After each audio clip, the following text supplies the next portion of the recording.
Okay, what's the difference between a workbench transport request and customized transport request?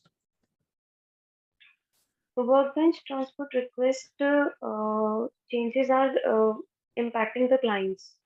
That means inter-client. Suppose in development I'm having 2-3 clients, okay? Then the changes will be reflected in all the clients. But for customizing, it is limited to only one client in which I am doing.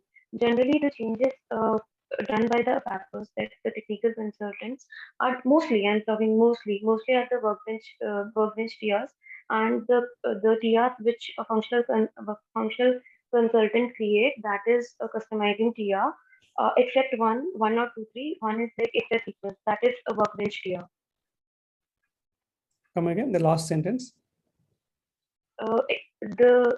Generally functional consultant, the TRs which functional consultant are created by the functional consultant are mostly customizing one, which is limited to only one client, a specific client, not impacting the other clients. I'm giving you one example that is created by a functional consultant, but it is a workbench TR is excess sequence. TR related to the creation of excess sequence. That is a workbench TR.